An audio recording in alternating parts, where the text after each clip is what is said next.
Welcome back to the OPEX Podcast, where fitness is explained. I am your host, Robbie Burke, and I'm joined on today's show once again by Dr. James Hoffmann from Renaissance Periodization. This is part 2 in our discussion around James's book, Recovery from Training.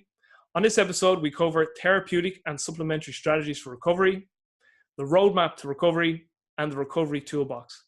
Guys, this is an absolutely outstanding episode with James. It is jam-packed full of information. I know you're going to love it. Stay with us.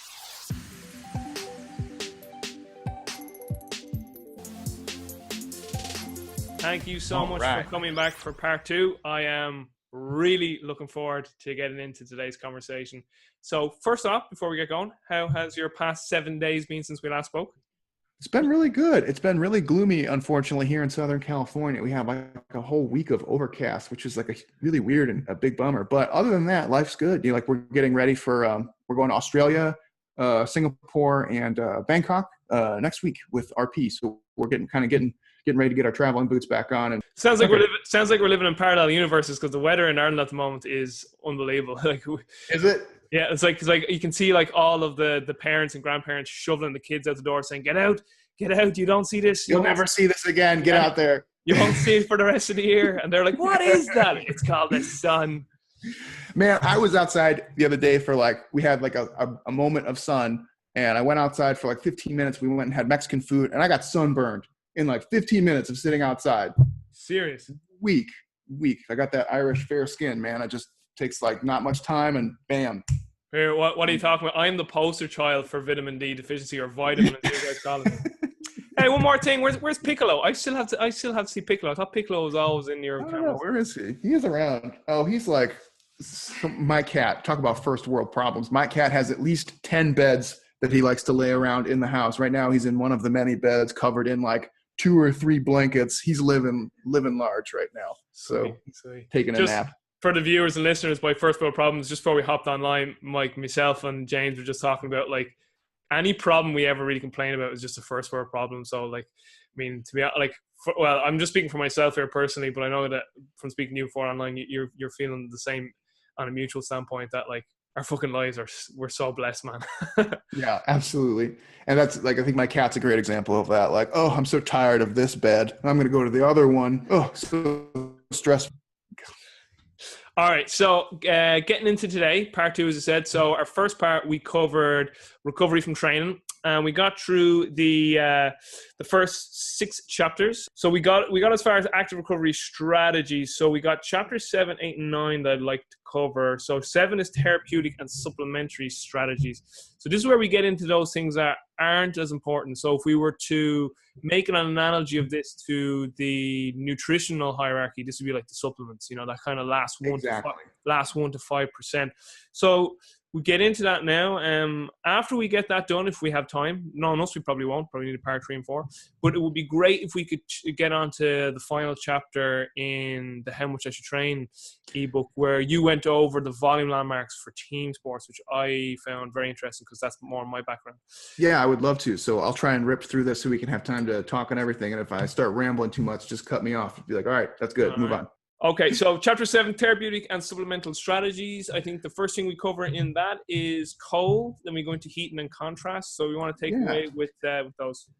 So yeah, the temperature-based modalities, I think, are what people generally are most interested in. So when you start talking about recovery, it's one of the first things that people will say, like, oh, you mean doing cold bath or hot bath or contrast, right? And what we found is like, yeah, that's it's definitely part of it, right? But in the grand scheme of things, unfortunately, they just don't have a huge effect size. Now, they do have an effect, so it's worth noting, right? Just the effect size is relatively small compared to something else like sleeping or getting enough carbohydrates and calories and stuff like that. Yeah. So are these things effective? Yes, right? So we can go through each one and we can say, okay, what do these kind of things do? And I think the easiest one to start with is cold. So we know that doing cold, and what we found, that it doesn't really matter how you do cold, whether you do an ice bath or you do an ice pack or cooling vest, or if you want to do the cryo tube or anything like that. Any of that stuff generally operates on the same level and generally has the same effect and effect size. And what we know is that for the most part, the cold can have a really, really profound effect on blunting some of the inflammatory processes that happen after training, right? So you kind of get some initial inflammation from training, which is normal. And then they kind of tend to feed forward a little bit and start to exacerbate as time goes on. And so the cold can kind of help quell or blunt some of these things from getting too inflamed, which is good, right? And it works mainly on vasoconstriction. So it prevents flow into the areas being affected. One of the limiting factors, though, to the cold is actually getting the temperature to penetrate deep enough into the target tissue. So a lot of people will misapply cold, and they won't use something that's cold enough, or they won't apply it long enough, and they're really only cooling the superficial portion of the skin, right? They're not actually getting down into the muscle tissue itself to get the desired effect. Then there are some recommendations you can follow to ameliorate that effect, and it's not too much of a big deal. But ultimately, the cold needs to penetrate into the muscle and cause vasoconstriction, which is good.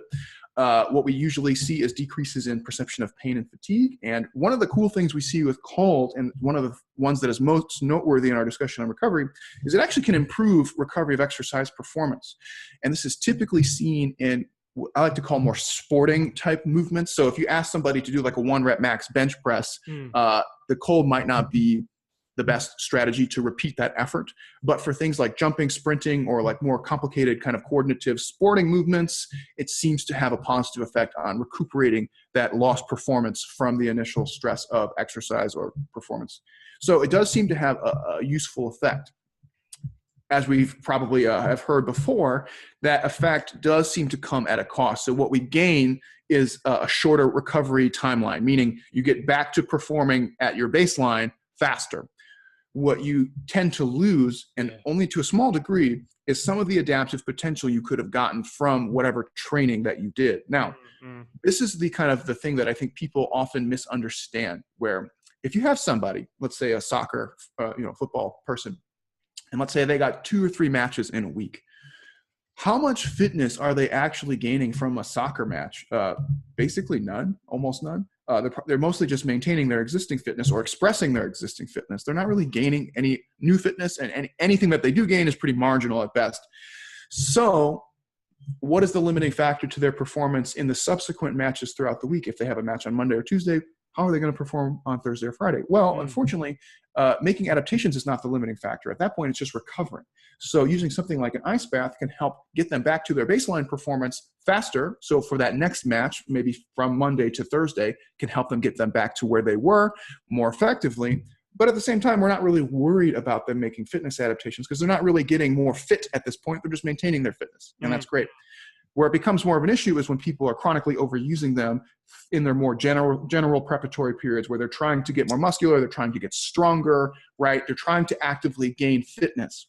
And then they're relying on these ice baths or other methods. And that's where we can see this relationship become slightly unfavorable. Now, that trade-off is small, right? So if you look at the effect sizes of how much fitness do you, and when I say lose, I don't mean you're actually losing fitness. I just mean you're gaining less fitness had you not done that. So how much fitness you lose is relatively small. It's not much, but it's a death by bee stings problem where if you chronically overuse, now 10 years from now, right, that could start to summate into becoming a very large chunk of performance loss over time.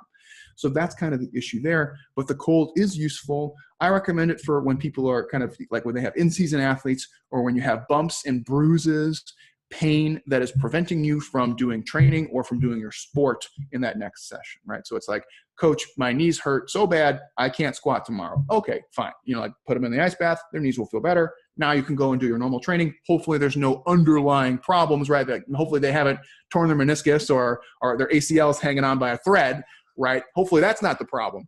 Just do an ice bath. Yeah, just jump in, right? That's not going to fix that, right? But hopefully if it's just because maybe they had some contact injuries, maybe their knees were just beat up from all the sprinting they were doing or something like that, right?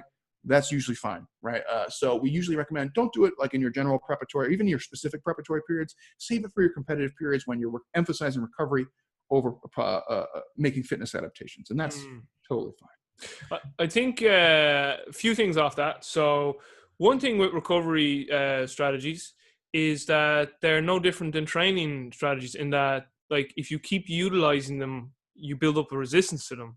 So like if you utilize them in your preparatory phases, they won't have the same effect in season because you've already built up a resistance to them. But anyway, as you alluded to, more of a reason not to use them in your preparatory phase is that they can actually blunt adaptive responses. Just a question I have for you there was, do you know what the mechanism is for, you were saying that cold could have some beneficial impact on returning performance in speed or skill versus maybe strength? Like what is the proposed mechanism of why that would be, say, for maybe one particular capacity versus another? They don't know yet. So I've looked at it. There is no clear reason why it happens. All we have seen is that it's been measured and does happen, right? So if you have somebody do a jump or sprint test, something like that, they will return to their baseline slightly faster. Why? No one's really sure. Some of the things that some people have proposed is that like pain is often a limiting factor, just like the perception of pain for people making maximal or near maximal efforts. So if you can blunt pain responses, then you can actually get somebody. It would be the same as if you gave them like morphine, right? And they were all fucked up, and you're like, "Oh, coach, like I'm hurt too much. I can't do this. Like, here's some morphine. Oh, I feel great. Here, go." Right?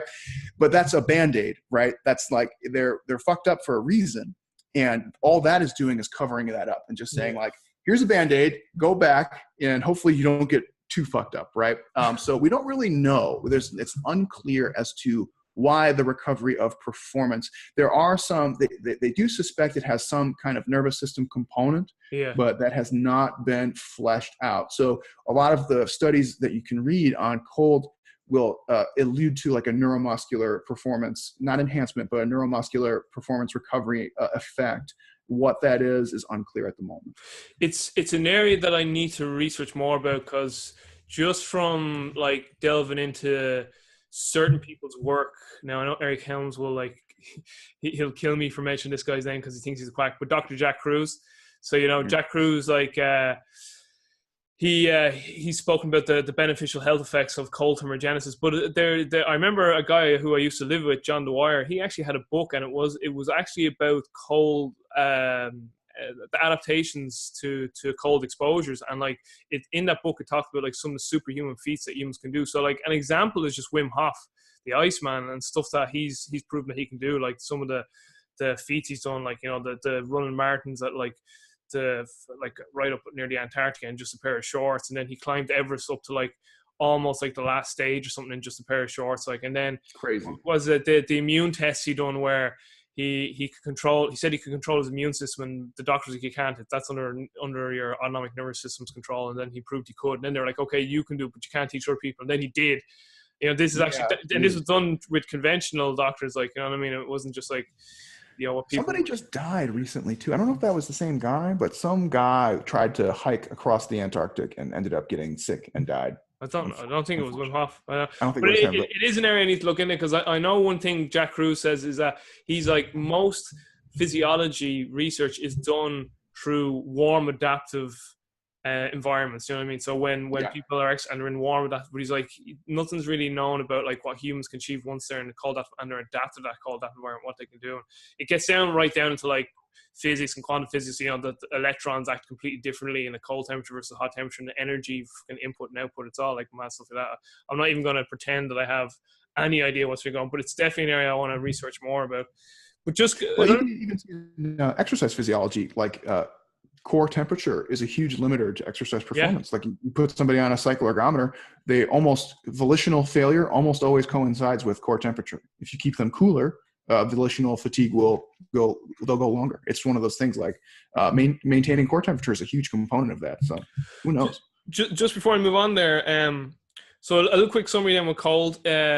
Ideally, we don't want to use it in our general preparatory periods because it will blunt certain adaptations we're looking to get. Probably better to save it for when we're in season, where recovery is more of a priority. Just have you looked at any research in the difference between, say, cold water immersion strategies versus like cryo or dry air? So, because I know that before I let you answer, and it's actually, you love rugby, so you probably heard about this. Like a lot of the rugby players who had chronic hamstring issues, they were going off to like, where was it, Holland or Germany, to these ice chambers. So like Brian O'Driscoll from Ireland was having hamstring issues in his career, and they'd ship him off. It was Poland. That's where they used to go to, some mad obscure place in the woods in Poland. They used to go into the cryo chamber room, and it was like minus like 180 degrees or something. Right. Or even, it could be more than that. But like there does seem to be a big difference between obviously the application is a big difference, but do you know like what the difference is in terms of the mechanism between say water versus like cold air? Mechanistically, they're not much different. The ones that are more immersive, like the water and the air, they can probably have a more systemic effect. Whereas something like an ice pack or, like a cool pack is really only going to have a local application. So like if you put ice on your bicep, it's really only going to affect your bicep, right? Whereas if you get into a cold tub, you might be able to hit muscles or areas within the body that you could not hit with an ice pack. So a good example is like deep hip muscles, right? You can only get so much with an ice pack. Like if you're having like SI flare-ups, right? Which most of us who have squatted before, it happens every now and again. Yeah. Can you get that with an ice pack? Probably not. Can you get it with like an ice tub or a cryo tube? Probably. That's probably one of the big benefits. But I have looked at a couple papers, and they have cited, at least at the time, that there is no statistical difference between how the cold is applied. And that might change, as more and more stuff comes out. But at least last time I checked, whether you use an ice bath, a cold pack, a cryo tube, the effect is not statistically different. So you still get the same benefit either way. But I would argue that probably like sitting in a cold water immersion and like an ice chamber or like a cryo chamber probably can have a more systemic effect on lowering inflammation than a local application can. Yeah. It's just, and just last thing before we move on into the heat is that like the cryo chamber is so much more bearable though than water immersion, even though the water immersion blows. Yeah, but even though the water immersion will be nowhere near as cold, it's obviously it's got something to do with because water being a liquid and then the air being more of a gaseous substance. It obviously has to do something with that, and then we're getting down probably to cells. Yeah, I think the water helps like dissipate the heat easier from the skin and from but some scientists out there who knows tell us. Yeah, no, it's brutal.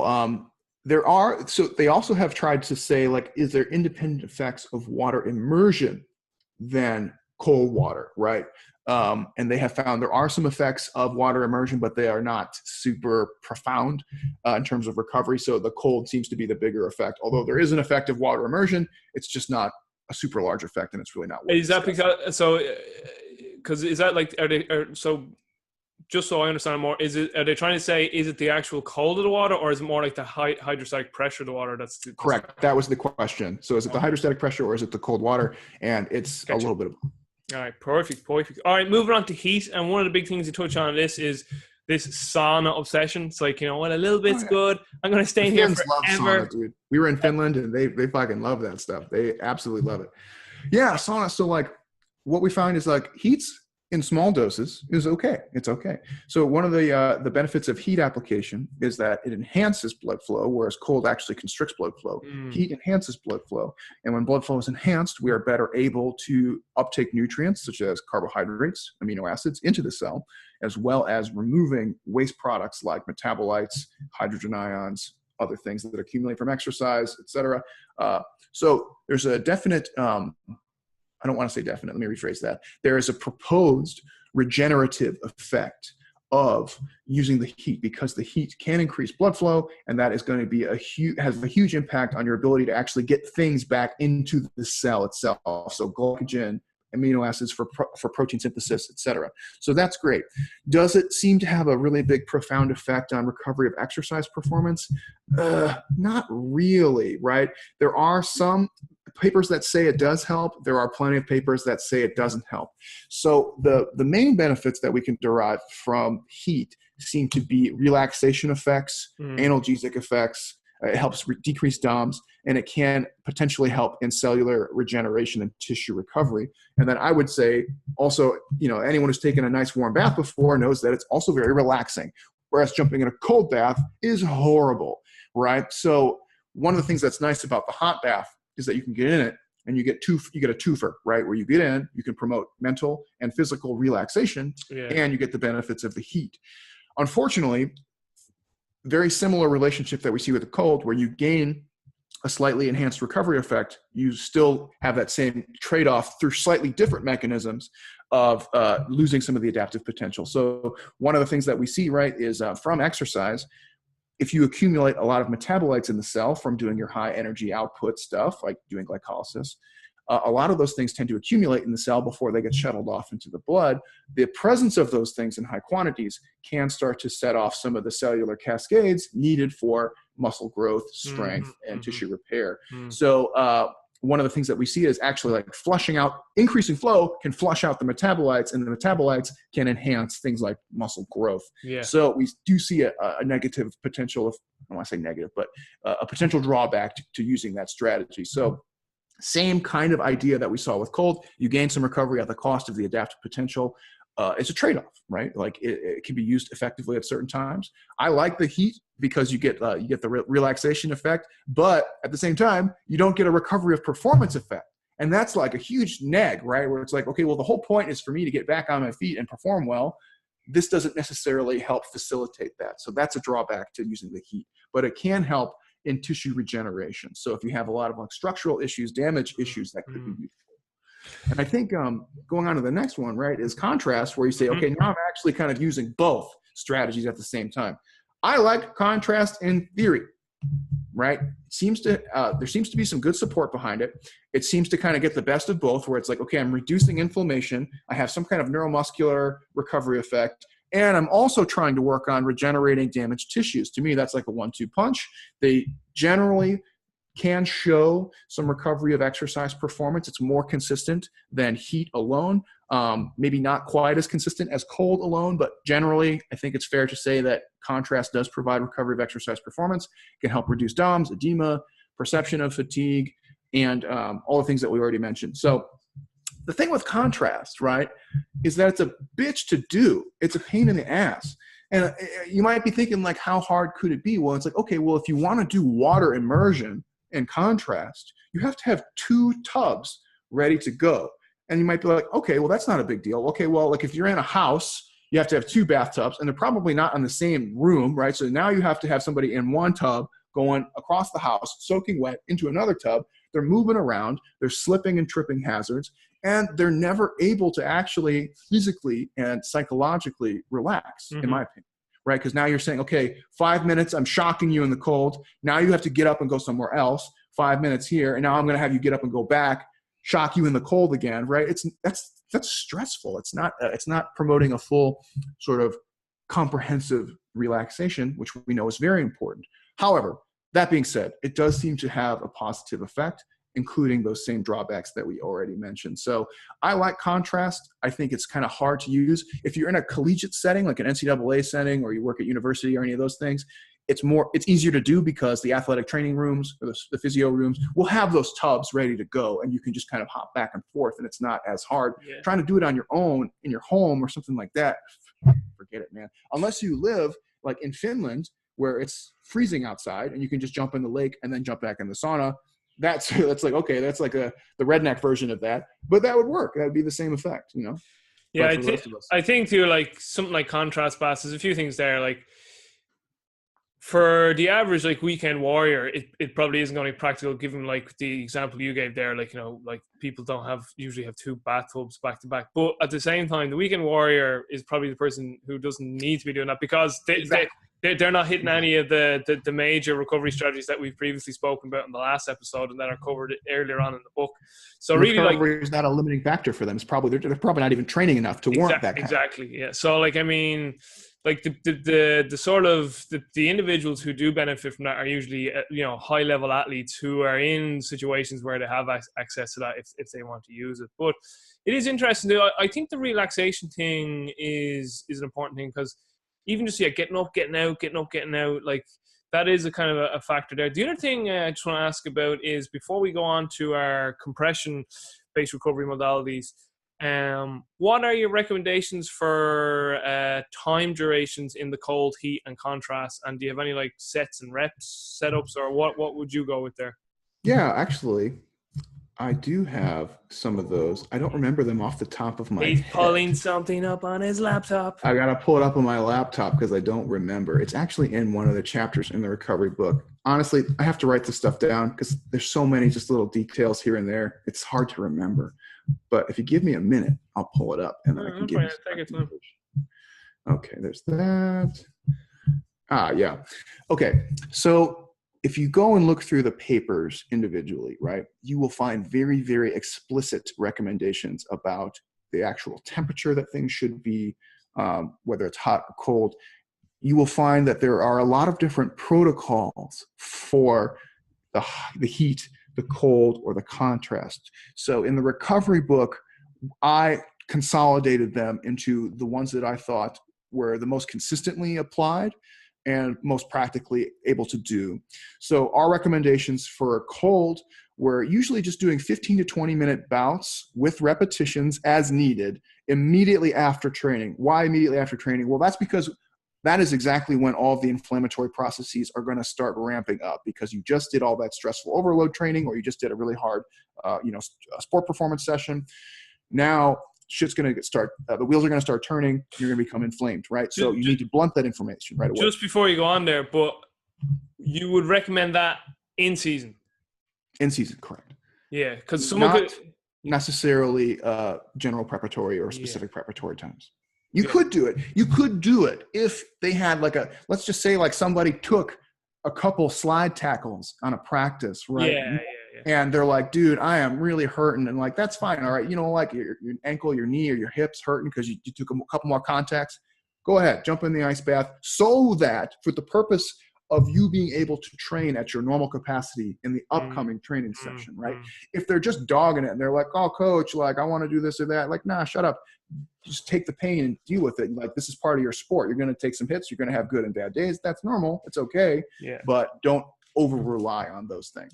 But yeah, absolutely. So after a training session, after a sports session, immediately following 15 to 20 minute bouts, take a 5-10 minute break, repeat as needed.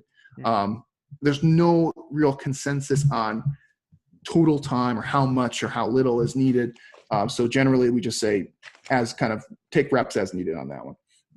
Heat is one, also has some conflicting evidence. One thing that we can say about the heat, and this is something that actually I was giving the same lecture to somebody when we were doing the Austria seminar. And somebody chimed in on this point. So I'll do the point and then I'll talk about it. One of the problems that you have with heat is that it does enhance blood flow, which is great.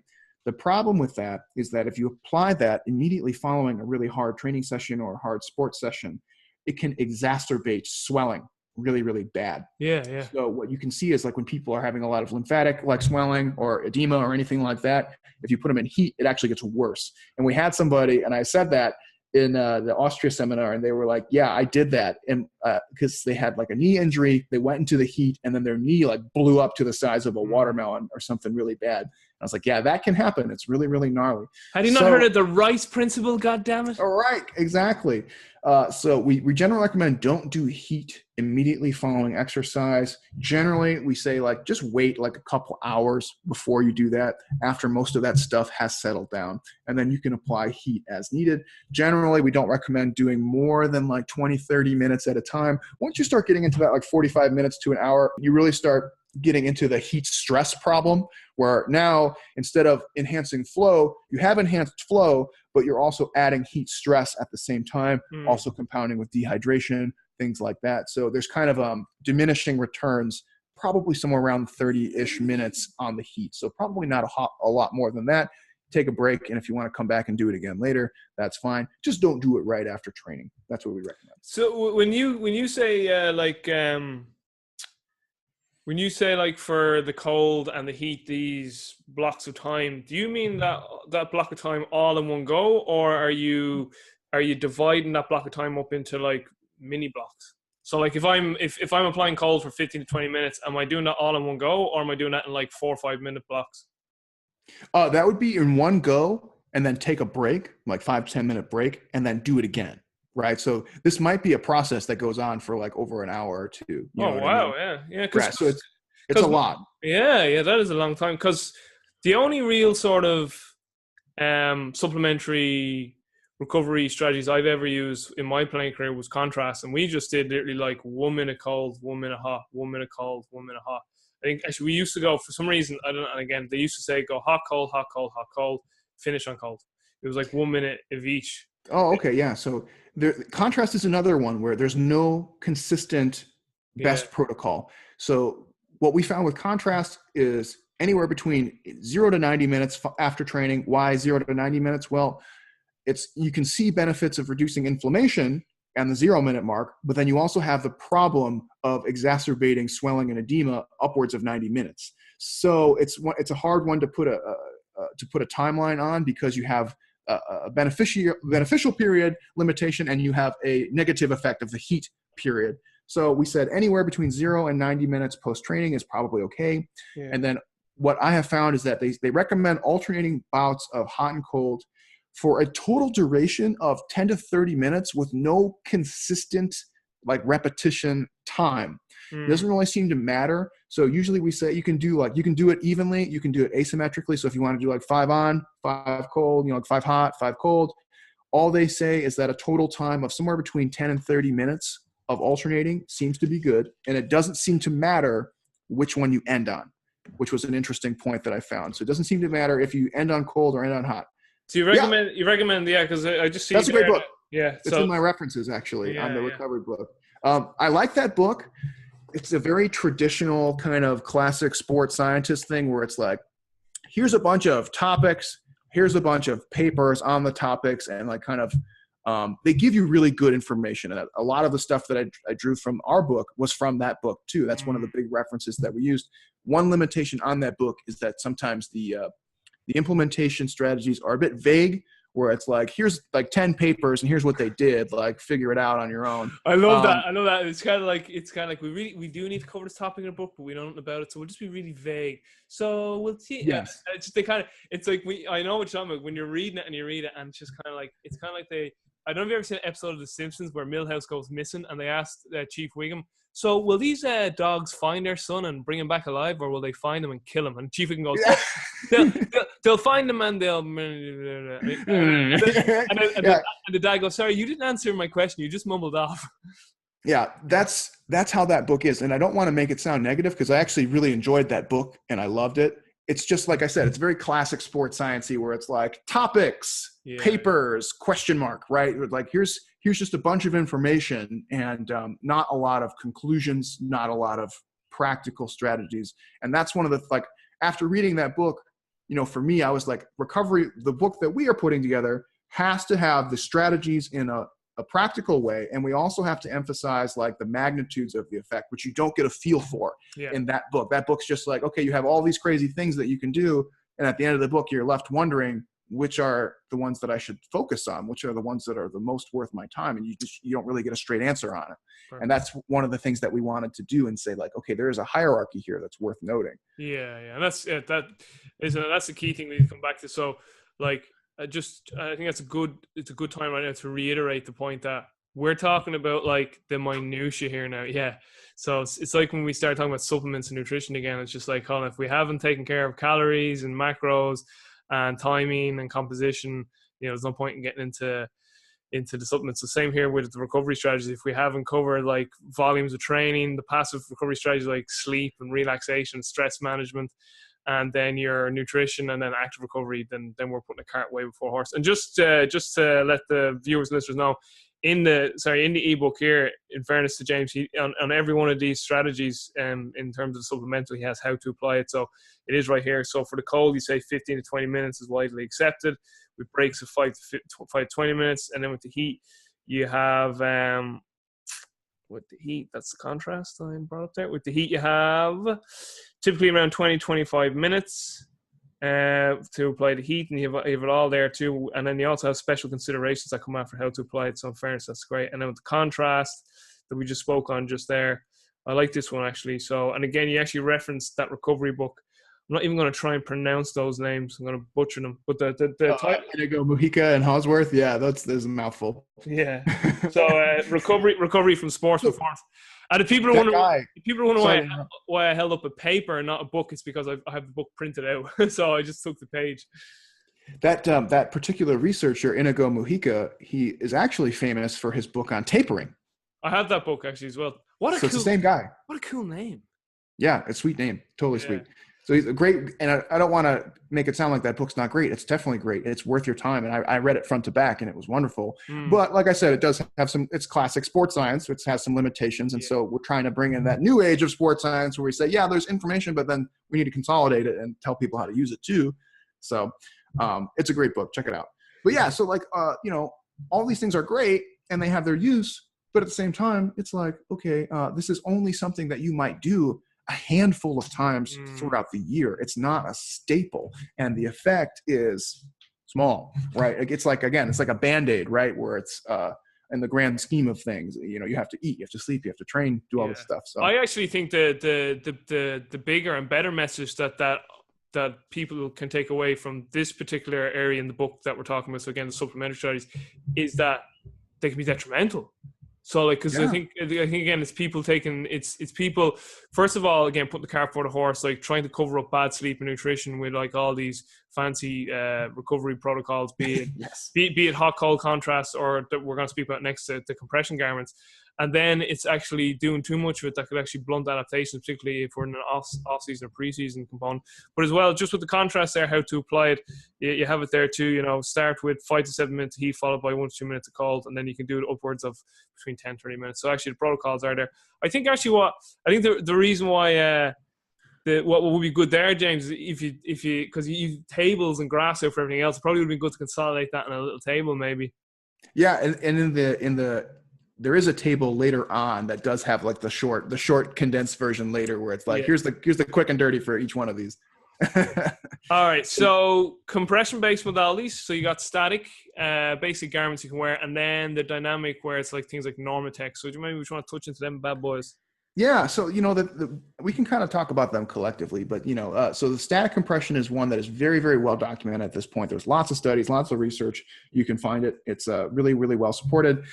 This is basically any of those garments that you put on and they're very, very tight. Not just like the normal spandex that you wear in training that have like kitties and martinis and stuff on there. That's fine too. These are the ones that will they're really, really tight. They'll make you sing a couple octaves higher. Those type of compressive garments.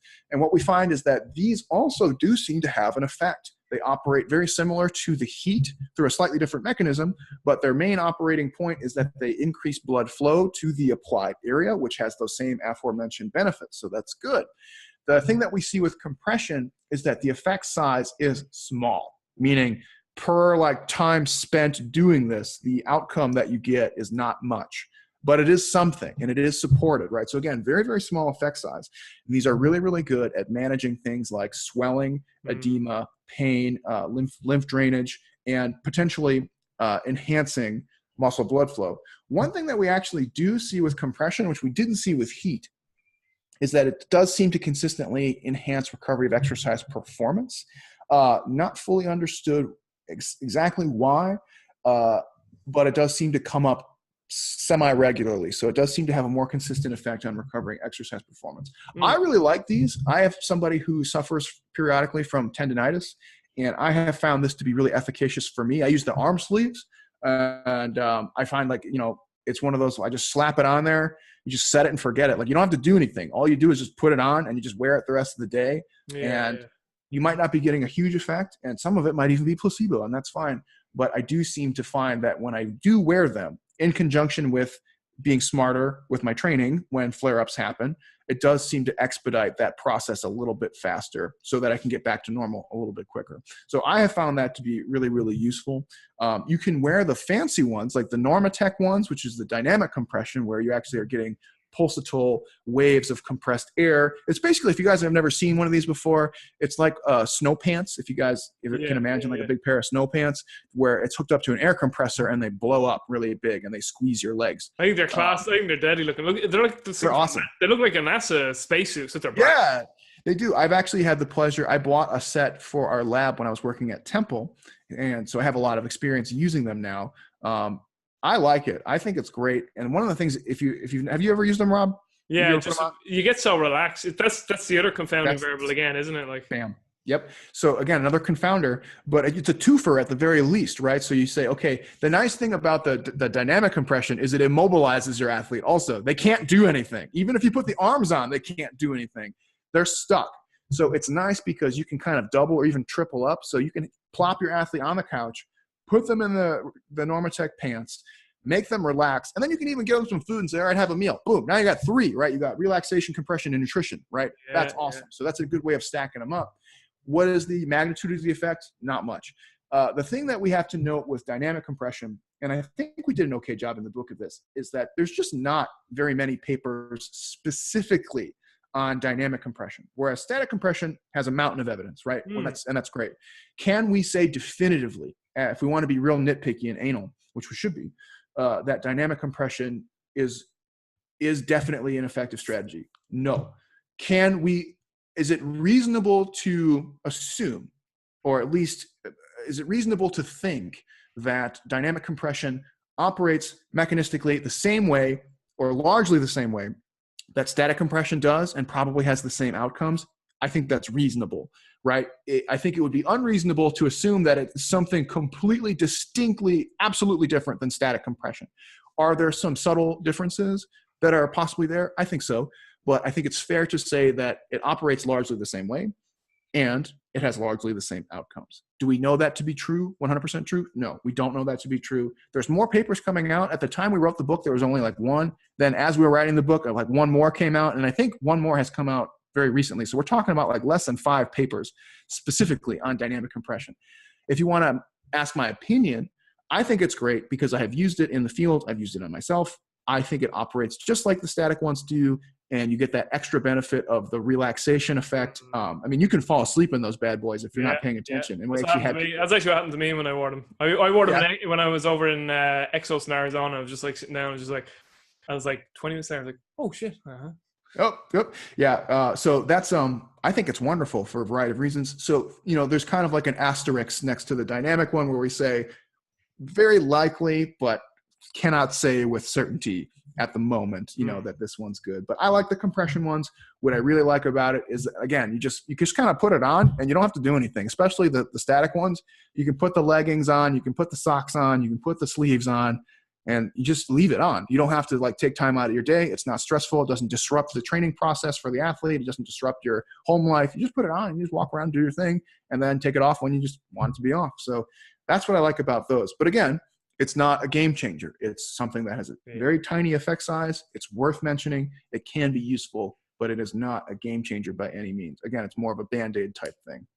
Just something I want to say to you before you go into social support. When I said about putting the cold, heat, and contrast into a table, I know on page, just so you know, I do one page 29. I know you have a table, just in case people are like, oh, because I read the book.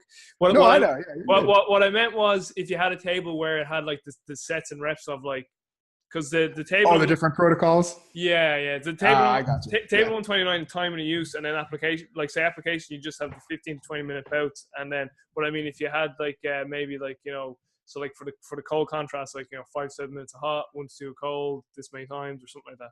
But, there's so many. It's hard to even it was hard to even consolidate them into words because there's every paper has a slightly different one. And you're like, okay. What are the similarities? Where do they overlap? It's tough. This is your version of being vague. It was like, yeah, but what? Yeah, it was. Admittedly, it was vague, but it was one of those where it was like, if you actually see where all the source material, you're just like, oh, I don't even know where to start, right? So it's like, and the thing is, there's no evidence to say that any one of them is better than the other. That was the other thing. And again, third time we mentioned this, we're talking about the minutiae again. There's also a voice in my head going, write your own fucking book. It's fair points. And it's just one of those, like, again, I like to say science is fluid. It's going to change. Like, this is what we found to be now. And I'm sure if you said, hey, 10 years from now, I'm going to look back at this and go, damn, I wish I would have known this then, this has changed so much and now we know more about it. It's just what it is right now. I think the simple fact of the matter is too is that lean away from this mic, the audio probably won't do. I think the simple fact of the matter is too that you just won't get like a pure set and rep strategy for any of these recovery interventions because probably not.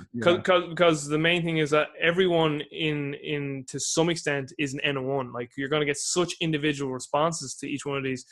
And then, like, how do you even measure if, like, what's the difference between 4 minutes of water immersion to 6? And it's kind of like, would you get funding for that study? Like, who really, you know what I mean? There's so many things. The level of measurement there is just so ridiculous. That and for something that you'd be like, this is the thing, like, you'd have to investigate it so, like, in such depth, and then and then it's just like, like, this person's just going to get more from sleep and nutrition. You know what I mean? Like, it's just like, exactly. we're having to put so much effort into like learn something that mightn't even have a big effect at all. And then even the effect is going to be so individual from one person to another. Like, it's cool for the sake of knowledge, but it's practically limited, like you just said, right? So it's like, it would be nice to know those things, but at the same time, the take home message is still the same. Yeah. So getting into therapeutic recovery, I think this one's usually overrated, and I actually really liked how you've wrote about this in the book and spoke about it too on Steve's podcast, Steve Hall's podcast, which is a fantastic podcast as well. He seems like such a nice bloke, Steve. He's awesome. Yeah, he's great. He's always like so upbeat. His infographics are really neat too. Have you seen like some of the little things? Yeah, they're really, he's cool. He's fun to talk to. Man, he gets great people on too. I love all his episodes with you and Mike and Lyle McDonald, and he had a great one there with Dr. Scott Stevenson. He's cool guy. Oh yeah. Anyway, back to our conversation. I'm just trying to get Scott on this actually as well. But social support. What I really liked about that is again, you were kind of saying you kill a lot of birds here at one stone. So social support, relaxation, nutrition if it's good, being with the family, that there's 3 things in one already. So like, and it's very, very underrated. And just on a purely personal note, I've been, I've been told sometimes by my backroom teams, like, keep your personal stories a little shorter. You're a talker. So, but that goes a long way, and especially like when you can relate some of these things to your anecdote and your personal stories, they make a lot more sense. So but social circles is probably something I need to do a better job of, because I'm a real, like, I love my own space, but I do know when I go out and do a bit of socializing, I always feel the better for it. So, but social support, go ahead there. Yeah. So, this one's hard to like really put like a pin on the map kind of on this one, where we know that there's something there. And if you go on PubMed and you search like social support and recovery, you're going to find diddly dick, right? But we know that from psychology, it seems clear that having like a good support system, having people who care about you and give a fuck whether you are alive and doing well or not, seems to have a positive impact on your well-being. And one, I like to sit on my exercise physiology high horse and look primarily at physiology, where we say, like, what are some things in the body that are measurable? Psychology, though, is still a part of this process. It's a part of training. It's a part of recovery. It's definitely not my forte. And I actually because of that reason, we brought in other people to help us with this portion of the book, because we acknowledge, even as physiologists, like, this isn't something that I can speak to intelligently, but I know it's there, right? We know it's there. So we had Dr. Davis, who's very, very well-versed in psychology as well. She's actually a neuroscientist, help us with this section, because we knew there was something there and we needed somebody with more expertise in psychology. And she did some research for us and helped write and actually wrote this section. So with social support, she's coming on the podcast, just let you know. Oh, really? Oh, cool. No. I mean, like, I haven't asked, but I'm just like, since you mentioned it, I was like, she's coming on the podcast. Oh, she'd be great to have on. She's very, very smart, very knowledgeable on many topics. Yeah. Social support, one of the things that you see, and this kind of carries over into some other methods, is that very often just having somebody there who is invested in your well-being seems to provide an enhancement of mood and affect and psychological well-being, which is really, really good. And we actually can see a little carryover. So I'm going to kind of double dip and talk a little bit about compassionate touch here too. Even if we look at something like massage, one of the things that they've actually said, one of the limitations on massage, is that they cannot differentiate getting the massage from having a rapport with someone that's well enough that you can engage in intimate touching, right?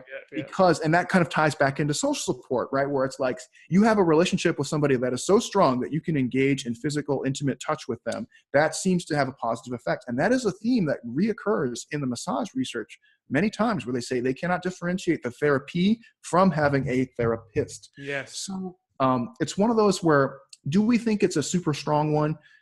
Not compared to some of the other things that we've already talked about, but does it enhance your life and your well-being, and therefore your ability to recover from hard training and maintain a positive psychological state?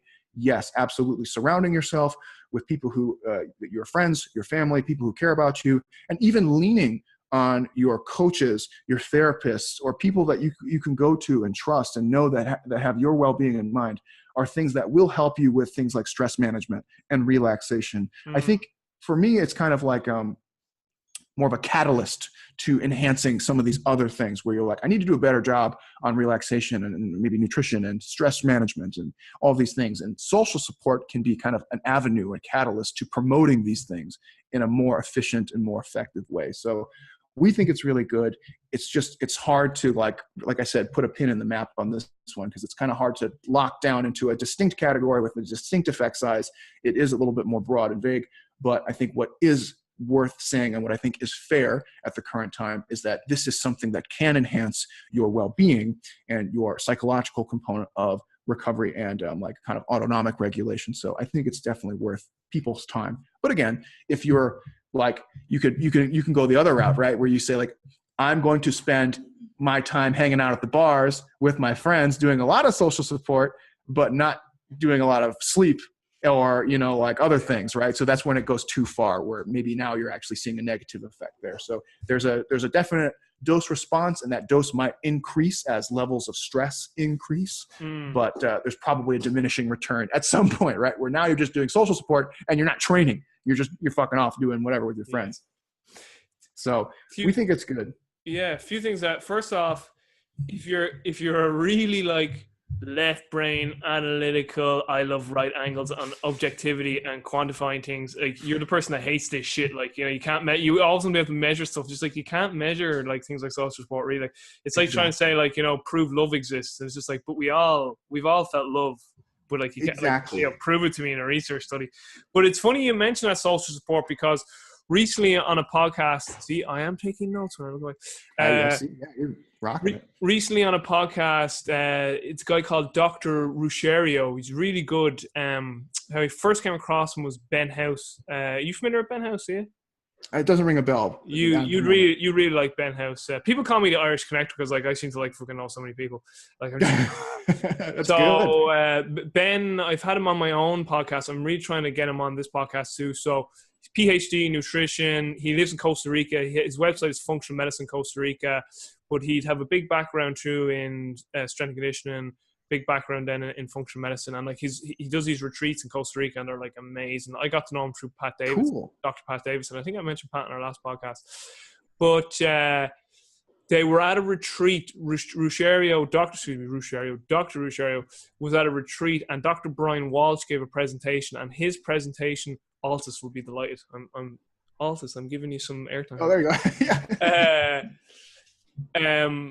Brian Walsh's presentation was actually on the impacts of social support. It was very interesting, and so I'll obviously in the show notes now to this, I'll link up that podcast, and because Mike T. Nelson was on it too, and the three of them spoke about that concept and about Brian's presentation, which I found was really, really interesting. Just something that came to my mind there too was random acts of kindness is another thing that can promote like self-efficacy, you know what I mean, and a sense of self-worth. Just going off this idea of social support and people giving a fuck about you, like, you know, you giving random acts of kindness could be a way just to like mentally make yourself be in a better place.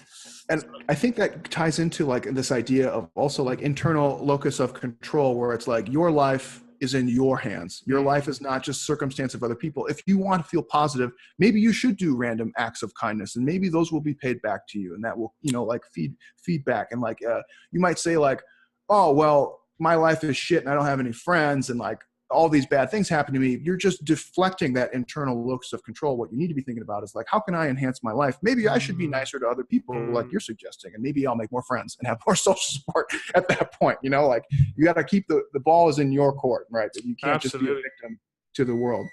Absolutely. As Viktor Frankl says in the great book, Man's True Search for Meaning, he's like, between stimulus and response is man's freedom to choose. Yeah, it very well put. Absolutely agree.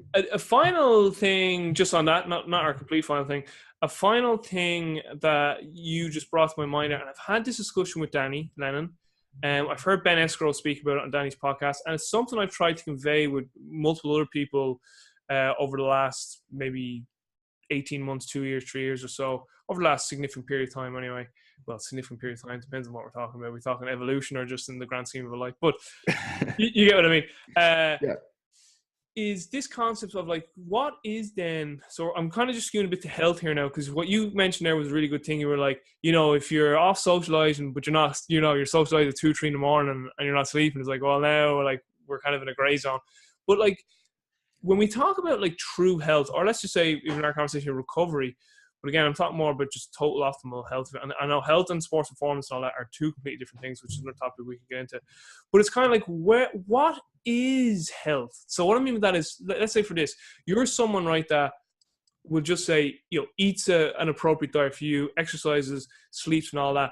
But you've got mates saying, oh, we never see you. Come on out just for one night. Do you know what I mean? And you're like, in your head, you're like, no, it'll disrupt my nutrition and my circadian rhythm. And then that puts me off being healthy. But then, like, you could say, yeah, but the social benefit and, like, the endorphin release, if you like, or just basically the benefit of you being out with your mates and having the crack, would that not just counteract that 1 or 2 nights, or even let's say you went a week holiday, like the actual mental benefit of just that socialness, that relatedness? Like, what I'm trying to say, does it outweigh, the 1 or 2 bad nights of sleep? Acutely, it will. I suppose it's like acutely fine, but if you're doing that every night of the week, then it's probably going to go the other way. Like, I think it's more of a lifestyle thing. So, like, to get to your question of like, what is health? To me, it kind of break it down into physical and psychological components, and then within both of those, there are things that enhance quantity of life and quality of life, right? And so you can break those two things down and say, like, okay, sleeping is something that will enhance both of those things, or like even just like maintaining a healthy body composition, right? That will enhance my quantity of life. And in many ways, like, being fit person will also enhance my quality of life, giving me more independence and things to do. So you could say, like, okay, from a psychological perspective, going out and staying out with your buddies till 3 a.m. might not be a quantity of life enhancer. It might actually be negative in that regard, at least in the long term, but it could enhance my quality of life, where I'm saying, like, I am actually enjoying my life more now because I'm able to do that. Where do they intersect, and what is the cost benefit? That's really difficult. But I think ultimately it's kind of like lifestyle factors. Like, if you're always undersleeping and always like partying and boozing, there's probably diminishing returns on that. But there's probably a big, very large gray zone where they probably cancel out to a large degree. You know what I mean? Outside of like extremes on one way or the other. Like, if you're a hermit. Then, I like what you said there. Actually, there's there's things that add quantity to your life, maybe there's not, and things that add quality then to life. So I like how you put that. Yeah, it is a balance. Like, it's like, I suppose, just another way of, and we'll get back on track here in just a second, but the way, like, I'm also looking at it is, because you could get people where they get so habituated to their habits that they actually become stressors to them. You know what I mean? Oh, if I don't eat this, and if I don't get to bed in that time, and no, I can't go out because it'll disrupt this and that. And it's like now that's not healthy anymore. So it's kind of like my question always is, when does something go from being beneficial to a detriment to you? You know what I mean? So like, you get those people, and if they miss a training session, they are a dog for the day. Like, and you're like, that's not healthy. That's not healthy. Like, you know what I mean? There's a time and place for that. Like, if you're trying to make the Olympics, that's how you have to act. Context, absolutely. But if you're just an average Joe or Jane just trying to like live their life and be normal, like that's not sustainable. You can't live like that. There are times where you might be able to do that, but not every day.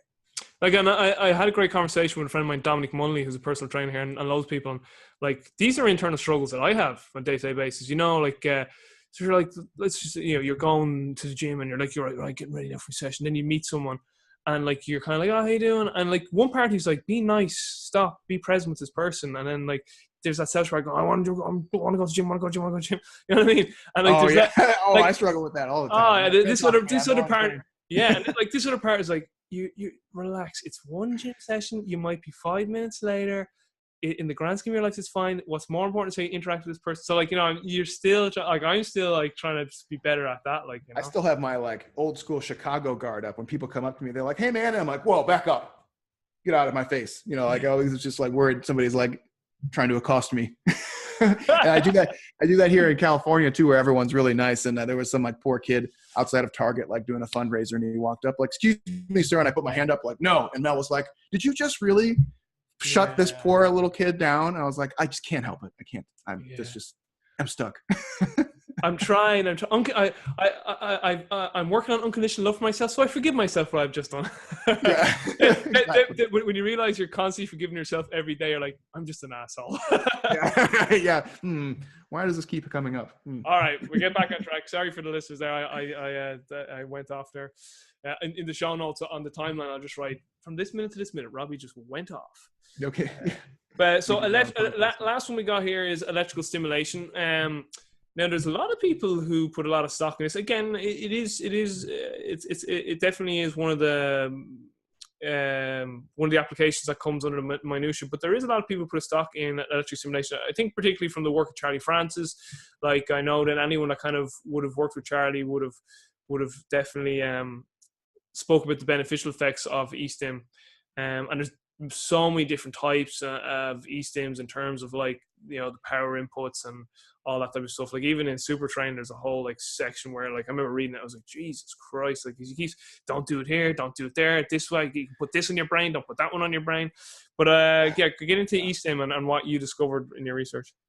e-stim was a tough one for me because I have a personal bias, so it was challenging for me to try and keep objective. And of course, I tried to do that on all of these things. But I personally think it's kind of just a fad that's gonna has come and it's gonna go.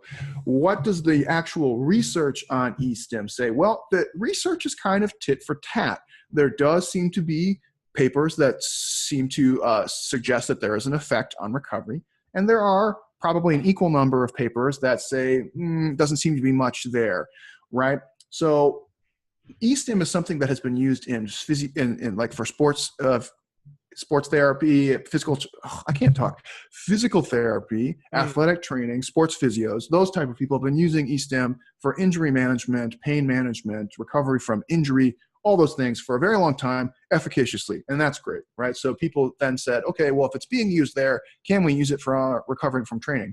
And for the moment, the answer is we're not entirely sure. There does seem to be some positive effects there. It does seem to enhance local blood flow, and that's just because the muscle itself is contracting. So Robbie, like, as you know, right, if you just contract your muscles voluntarily, you get preferential blood flow distribution to those muscles, right?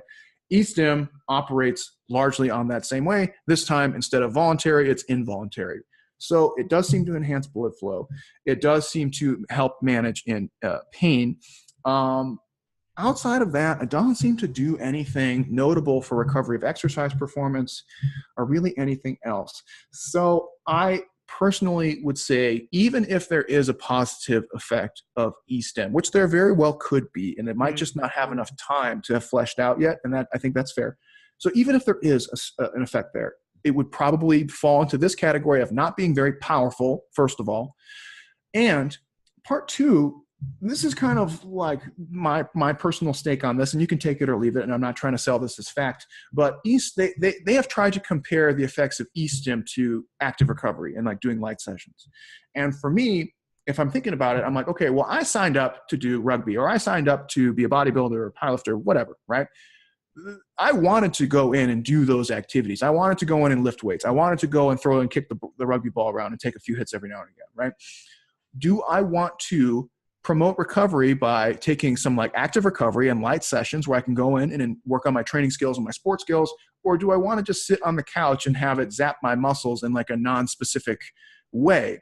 And to me, it seems silly. It just seems kind of like I could get a definite positive effect through active recovery, right? And go do the things that I signed up and that I love to do versus getting a maybe effect from e-stim, and sitting at home and not doing those things. So to me, it's kind of like a weird thing. I think, and this is just me being blunt, I think it's kind of like a dick wagging thing. Like, look at this cool toy I have. It's interesting, but I really don't think it's going to pan out to be a really, really strong recovery method. And I could be wrong, and I will have a big old slice of humble pie. I'll be the first one, be like, I was wrong. Show me a huge plethora of studies that indicate a positive effect, and I'll say, you know what, I missed that one. And there it is. But I just don't think it's going to be that. Just something that comes to my mind that is like, I feel that like when we don't have a certain understanding of another related field that could that if we did, it could actually make certain things within our field that we don't think make sense. So what I mean with that is, like, I've done a little bit of research in frequency specific microcurrent. And like when I first heard about that, like they were talking all about like different tissues vibrate at different frequencies. And like, that sounds all airy fairy. But then when you read about histology, they're like, and then from histology, if you look at the physics that underpins tissues, like the mitochondria, the frequencies that they vibrate at in terms of their energy output, they actually do have different frequencies of energy input, and that varies from like tissue to tissue, from cartilage to ligament to muscle. So the idea with frequency microcurrent was that they put it on a particular area in your body, and they manipulate the hertz from the machine, and then that'll have the effect of the regeneration of the mitochondria in the cell, depending on the frequency that's going in. Because again, like this is the electron transport chain. So we as species are an electrical unit. Like, we're electrical species. You know, we emit light and then we're electrical. Hence, like, it's called the electron transport chain. We're electron. And this is the other thing too. When you try and tell people that we are electrical species, and then people go, "Are we?" I was like, well, just think about this. When you go get your heart looked at, what do they look at? An EK, you know, an ECG. ECG, and then your brain is EEG. But just so, like, what I'm saying is, if people kind of maybe understood the quantum physics, if you want, or the quantum biology, or basically just the physics that underpin like how electrons work in a cell, then it might make eSTEM or something like that make more sense, you know. Whereas if people don't understand, and I'm not saying that, oh, you don't understand that, so this is why you don't like eSTEM. I'm just saying that that maybe it might formulate more of a rationale behind.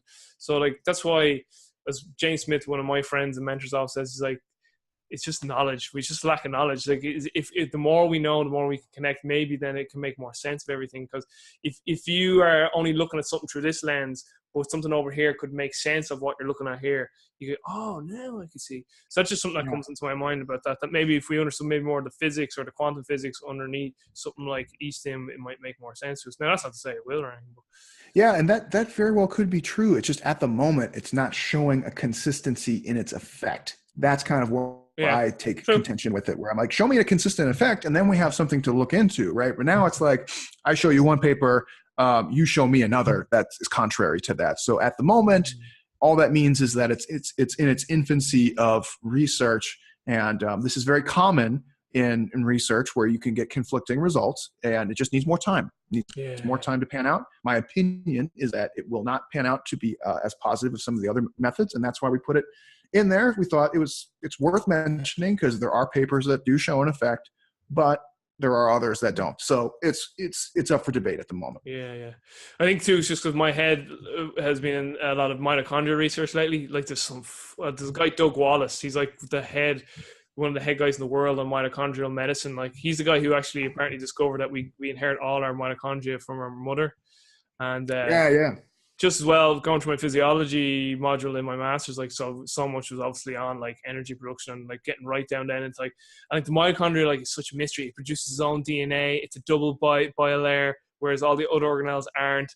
Like, and then just like the way that the electrons get passed down, the 5 proteins on the inner mitochondrial membrane. So you have cytochrome 1 to 4 and then ATPase. And what Doug Wallace has suggested is that, and apparently that's what aging is that it's a die-off your mitochondria, and it's your mitochondria getting more inefficient at producing energy as you get older. But Doug Wallace talks about this thing called heteroplasmic rate, and basically it's how much electron tunneling has to be done by the electrons getting passed down the electron transport chain from C1 down to C4 and then ATPase. And apparently electromagnetic frequencies, they widen out that gap. So they actually make your mitochondria more inefficient at producing energy. So he's predicted that like 5G is like going to be like really fucking bad for like our mitochondria in the long run. Oh, really? That's interesting. Yeah, I don't follow that stuff at all, and it's crazy. It's interesting. It's interesting, but dishonorable mentions at the very end of this chapter. So these were good. So I'll just rattle them off, and if you want to continue on them. So we had foam rolling, we had cardio, stretching, we have non-steroidal anti-inflammatory drugs, we have sustained heat exposures, which is actually touched on, recovery drinks, amino acid supplements, cupping. Hey, I like cupping. Yoga. Ooh, the yogis will be after you. Breathing techniques, sensory deprivation, which is fucking mad. I actually want to do it. Danny Lennon did it, said it's a mad experience. Swimming and pool training. Just potty training came to my head there. Yeah. And then Sometimes they're the same thing. acupuncture and dry needling. I actually do dry needling, you know that. Sorry, evidence-based people, they're going to come after me. No, I mean, it's one of those, like, you can sit on your high horse all you want and say, like, I've looked at the papers, but if people find it to be efficacious, whether it's people or not, like, go for it, right? Like, do it. If it makes you feel good and it feels like it's enhancing your life or your training, like, why not? Just do it. Yeah. All right. I'd say most of these are fine. Like, what you find is that a lot of these are often confounded by something else, like active recovery or relaxation. And that's generally what we find. Some of them are just, like, inherently not great, like doing actually, no, this is not even true for this one. Cardio is often confounded just by active recovery. And if you look at papers, a lot of the times they'll look at active recovery by having somebody cycle lightly on a bike ergometer. What is that? Well, that's just a light training session. That's a light day. Does that mean that cardio is actually enhancing something there? No, it just means that they took a light session, right? That gets confounded. And then actually, if you do overload cardio, it actually is actively making your recovery worse because it's just adding fatigue at that point. So, stuff like that. And then, like recovery drinks is confounded by all the nutrition stuff that we already talked about. Like yoga can be either, depending on what type of yoga, it can be active recovery or it can be relaxation, all that stuff kind of follows the same thing, where most of them have confounders that are already mentioned, maybe outside of acupuncture and dry needling, though I would say part of that is also relaxation. Yeah. Because you're just laying there doing nothing. And maybe even some therapeutic, because you have somebody who you trust well enough to actually touch you and put needles in your body.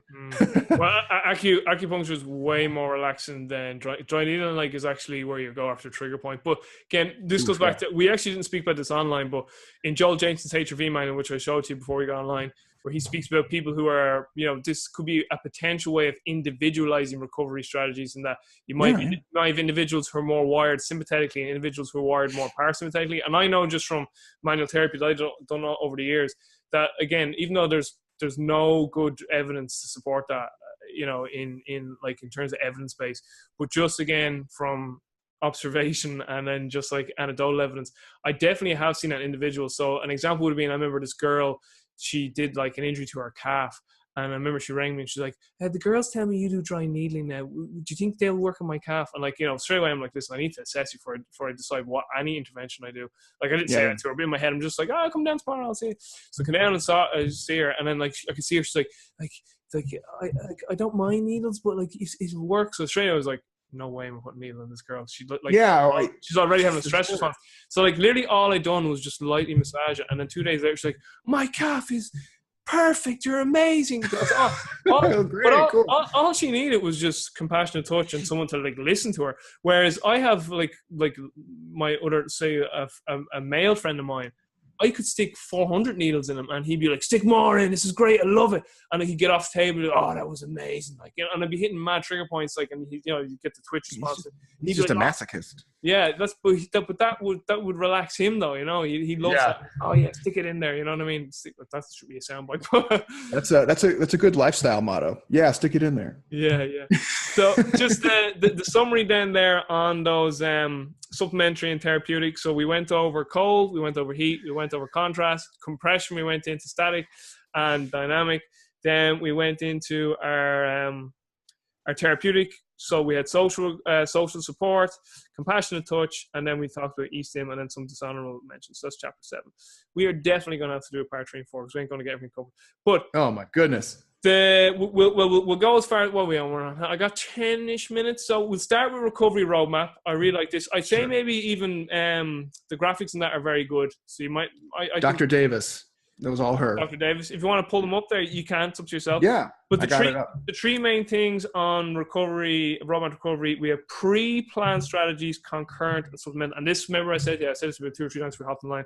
This sort of carry over that pre-planned is great, but they need they need concurrent. Concurrent is great, but they need pre-planned. You know what I mean? To really work well in conjunction. And there's our table. Look at that. Slick.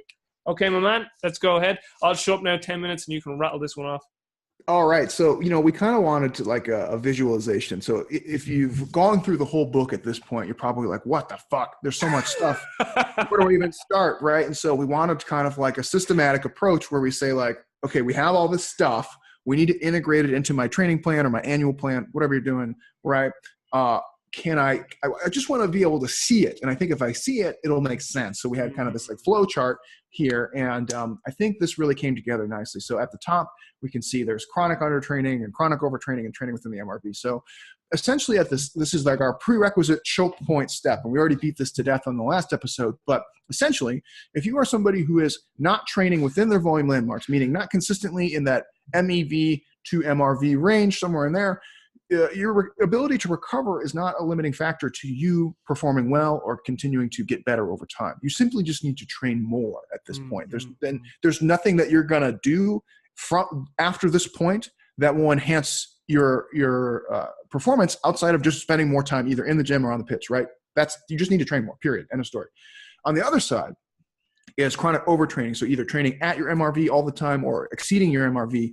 Now, in this case, we have the opposite problem where not everything that you do from below this point doesn't matter. You can do all of the, sleep, carbohydrates, static compression you want. None of it's going to fix this problem. It's just none of them are powerful enough to fix this. So if you are always training outside of your ability to actually physically and psychologically recover, we got nothing for you. So that's why we have the volume landmarks. And so we said that is the pinnacle initial step where once you're there, you're golden. And now we can move on to other strategies. So understanding the individual needs of your athlete and their upper and lower boundaries of training. Once we get that, now we can move into some cool stuff, right? And so we kind of clumped these together into what we call pre-planned, concurrent, and supplemental strategies. And the pre-planned ones simply just mean these are the ones that you can actually write down ahead of time. You say like, okay, this is something I need to account for, and I can just do it right now. I don't have to deal with it later. I can just do it right now. So we have things like planned rest throughout the week, your annual and mesocycle volume manipulations, active rest periods, light days, deloads, and tapering. And as you can see, most of these are active recovery, except for planned rest, which is a passive recovery. Mm-hmm. But essentially, these are just things that as you're writing your annual plan or your whatever mesocycles you have of training coming up, you just can put these things right in there. You don't even have to like worry about it later. You just say, oh, okay, I have this month, I have this week, I have these days. This one's a light day. Here's my deload. Here's my active rest period after a competition, or here's my taper before the competition. Da da da da. So you just put that on paper and it's done, right? Great, awesome. Then once you got all these things, so you have your training plan is written. You have good training. You have varied training throughout the year. You have all these planned strategies built in.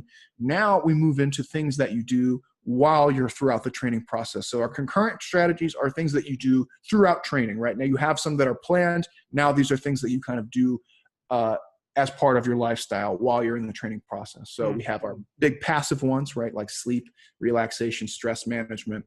We also see nutrition's a big one there. And again, why are they concurrent? Well, because they might change based on the needs of the individual at any given time, right? You might need more sleep, or you might need to change your calories or carbohydrates based on what type of training that you're doing. And that might change from mesocycle to mesocycle, or even day to day. So it's concurrent in that it's something that is planned to some extent, but can be a little bit more malleable, a little bit more clay, I guess. Then we also have things like our therapeutic, like our social support, our compassionate touch, which you might rely on more and more if the person is getting more and more chronically stressed. And then we also threw in our auto-regulated active recovery in there. And I think that's an important distinction.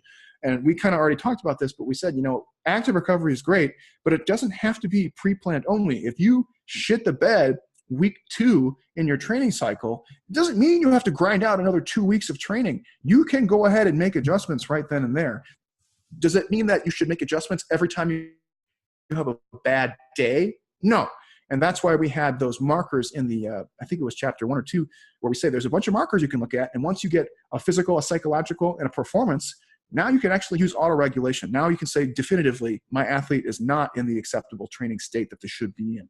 And now I can move into my auto-regulated strategies. And actually, Dr. Davis came up, and I don't know where it is. It might be over here somewhere. She came up with a brilliant figure. I didn't even ask her; she just did it because she's so smart. Oh, with the thumb up, the sort of flow chart. Yeah, it's excellent. I don't know if I can find it, but anyways, you keep talking there. I'll find it here now. Yeah, it's great. So basically, what the figure shows is you have Pre-planned strategy. Page 125. 125. Okay, great. Oh, great. Let's see. It's a really, really good, because I only was just reading it just before we came on. I was like, that's a really yes. So, this was just Melissa being super smart and intuitive, and she's also really good at Photoshop. So I love this chart, the way it came out. And I think this is, in my opinion, the best way to go about this, right? So you have pre-planned strategies, you have intelligent planning, you have markers, and you have evidence that shows like, okay, I can actually measure and say, my perception of fatigue is off, my performance is down, and my heart rate, my resting heart rate is elevated, right? I have some measures that I can take, my fatigue measures. I have intelligent cutoff points where I say, this is beyond acceptable. Now I can move into taking action, right? Well, how do I take action? And this is just kind of a nice flow chart in how to do that. So I really like the way this came out, and I was really impressed with Melissa. This came out really good. And then what's important here, right, is not only the points that we made, but also saying like, these aren't independent things, right? If you use autoregulatory methods to manage fatigue because you needed to, right, that should feed back into your pre-planned strategy. You say like, hey, this is what happened. I need to plan better for next time, and I'm going to use that information right now. It could be something just wild and out of the blue, right? Like I said, like your mom died and you had to take a deload because you were so just emotional and stressed out, right? Does that necessarily mean you need to change the rest of your training plan based on that? No, it was like a fluky kind of horrible thing. Most of it's probably the same, but you might have found like I started doing, I had only one light session this week, and I found myself burning out by week 3. I need to up it to 2 light sessions per week. I can feed that back into my pre-planned strategies, include more light sessions or whatever, right? Something like that. So I really like how that came out.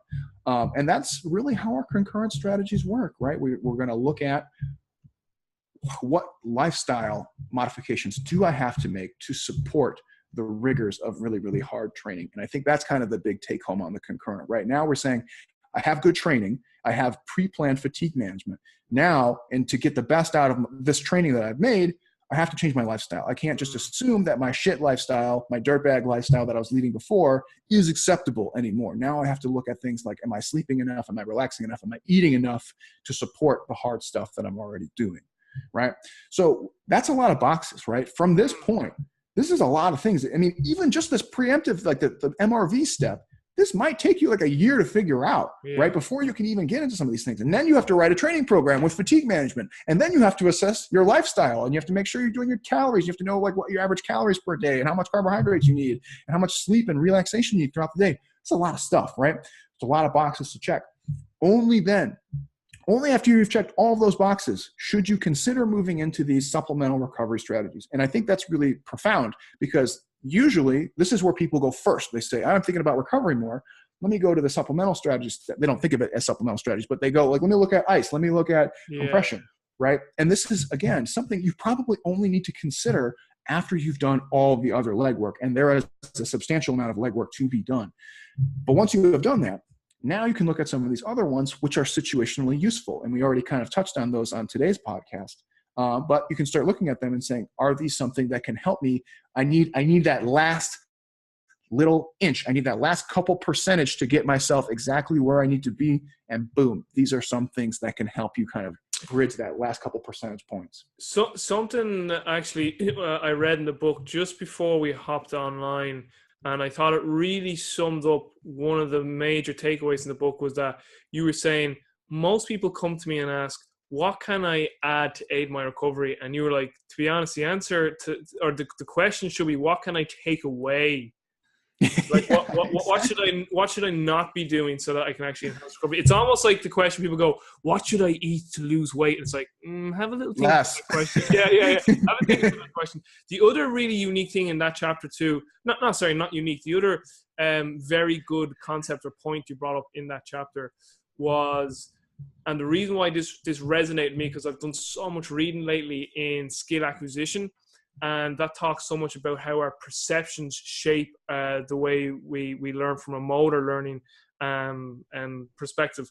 But so this idea of perceptions, and in that chapter you speak about like make sure that, like, from a coach's perspective, that the coach really needs to know their athlete in terms of their volumes and intensities, and that they're prescribing adequate amounts of volumes and intensities, and they're planning them adequately. And of course, there's going to be some trial and error there. You know, when you get a new athlete, it's going to take you a while to figure out the physiology.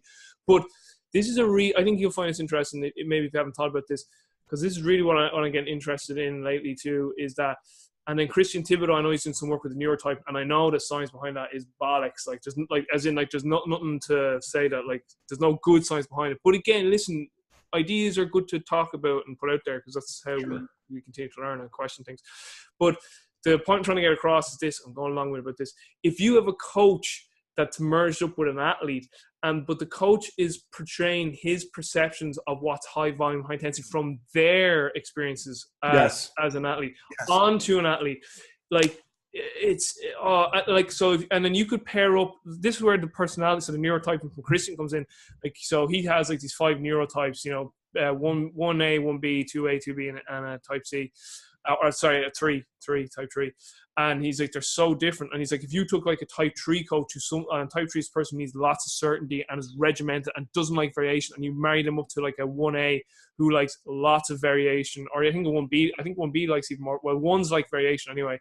And like 1's the free spirit, right? And then so like your 1A and B's are like, you know, really strength power type athletes, and they're strong and explosive. And I think the type 1A is more of a strength oriented, whereas the B is more of an elastic type. But they're both fairly good athletes and all that, but they like for intensity and variety in their training, whereas the C, like, they're not as maybe talented, and they like order, and they'll do the same thing over and over again. He's like, you know, if you had like a coach athlete complex there, that's an issue. But just going back to perceptions, the reason why I came out with that was CJ Martin from Invictus. He used to train Josh Bridges, so a CrossFit athlete.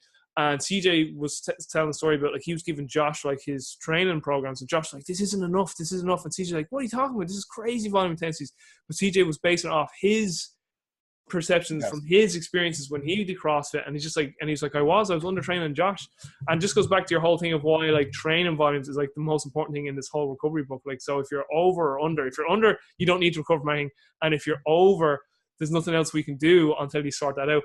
And would you do me one favor, actually? Would you go back to your book, and at the very last page, one of the last pages, it's not the very last page, one of the last pages, it's your closing thoughts, and you have a great quote from William Sands in it. I thought it just summed it up perfectly. It's like at the end of the book? Yeah, at the end of the book, yeah. Yes, I love that quote very, very much. I thought it was just a really good way to, so 137. Yep. Can you see it? No. Oh, I thought I pulled it up. My screen share. Oh, I see. There we go. There we go, yeah. Yeah, so Dr. Sands was one of my mentors when I was doing my PhD. And I can't say enough cool. I mean, like, talk about a bad motherfucker. I mean, all these guys. So he was a co-author on the Stone and Sands book. Yeah. I love all those. I felt bad after we left. I was like, man, I feel like I maybe said negative things about the Stones, and I didn't mean to. I think they're amazing. And the Stones and Sands, I mean, they're fucking amazing people. Godfathers. They're the OGs. They're the OGs, especially for the United States, where we don't really have a lot of them. I was like, man, I hope I wasn't too harsh last time, because I respect these guys immensely. But anyways, Sands, first fucking guy to use a computer to monitor athletes. Wrap your brain around that one. Yeah.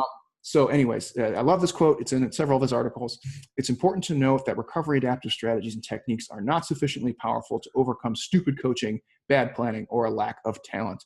God damn, does that like really hit the nail on the head, right? It doesn't matter if you have the best cryo tube. It doesn't matter if you are taking the most glycemic carbohydrates. Like, if you suck, if you have bad training, or if you just like don't take the time to plan things out, right? None of the shit matters, right? At the end of the day, you still have to be good. You still have to put in the work, and you still have to have good people around you guiding you to do the best things that you can. I mean, there's none of the things in this book can change that.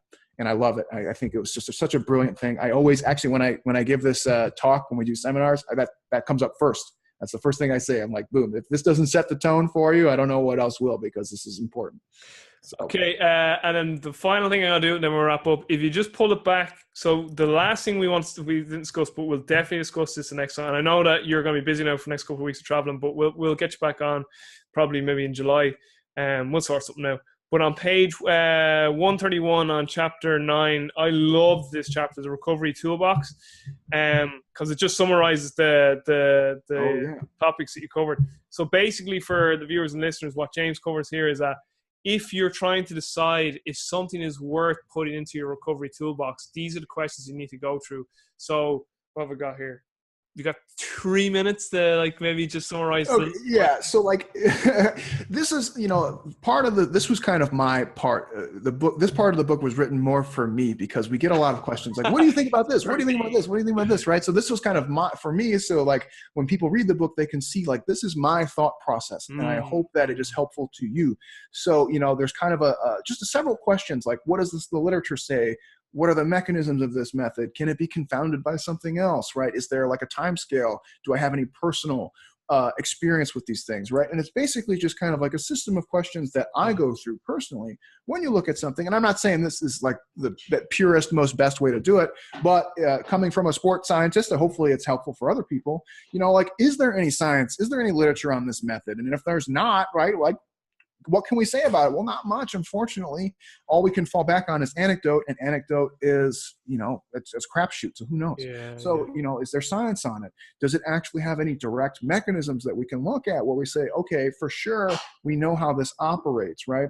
Yeah. If you do that, might not be worth looking at quite yet. Can it be confounded? And like, I beat this one to death in the book. Like, relaxation's a huge one. Most of these things are often confounded by you just doing nothing for a little while, right? Or like you getting into a relaxed state. Yeah, just chilling the fuck out. Just chilling out. And so like, these are just a series of questions that I think are really helpful for people in establishing like, and this is not just true of recovery methods. I think you can apply the same list of questions, maybe modified slightly for anything in exercise science, anything in sports science, anything in nutrition, right? If you're looking at something and you're like, this like new exercise thing came out. It looks really cool. Is it worth my time? Go through this list of questions. If you cannot check all of the boxes, table it. It doesn't mean it's bad. It doesn't mean you throw it in the garbage. It just means table it for now until more time has passed and we know more about it. And then maybe later you might say, oh yeah, it actually is cool. We just didn't know it was cool when I first saw it. Something like that. Cool. So just for the listeners, James has the questions pulled up here, but you can also just get the book and you'll have the questions.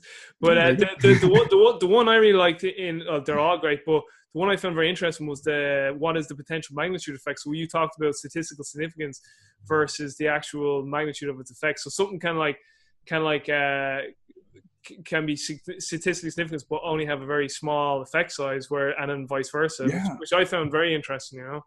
It's something that's hard if you're not like as versed in statistics. And admittedly, even I'm probably better than most, but still I don't consider myself great at statistics.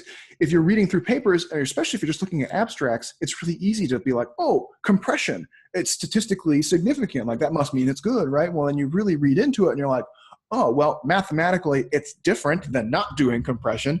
But what is the actual effect of that? It's not that big, right? It's an easy, that's for the lay person, that's an easy one to miss. Yeah. So I think it's definitely worth noting. There is an effect, but it's not that big. Or it's really big, right? On the other hand, or you might be like, wow, this is gigantic, it's definitely worth looking into. And again, if you're a lay person or if you don't have access to the full article, it might be hard to figure that out. But if you can, it's worth looking at. It's one thing I take away from my master's is just getting a basic grasp of statistics. It really has helped with me being able to delineate a lot of research. So it definitely has helped. I remember a mentor of mine, Martina McCarthy, she's like, it's all about statistics. Because even it's funny because you talk about the whole, I'm going to finish on this now, the whole universe, like up until Einstein was like Newtonian physics and like, we could calculate everything perfectly. And everyone was like, because the smallest known thing is the atom. And then like when we found out, oh, fuck, we can actually split the atom down to a quantum level where we're back to uncertainty. So now it's all probability and statistics again. So all we have is probability. That's why like a lot of like people who are into like, subjectivity, that's the shit they give back to the objective people who are like, yeah, but at the quantum level, it's uncertain anyway. So like, it's all probability anyway. So fuck you and your objectivity. I think that's when you really start to notice like either like science-minded people or like evidence-based people where they don't speak in absolute terms anymore, where like somebody will be like, this is good. And then, somebody else will say, this is probably good. Right. Or like, seems to be good.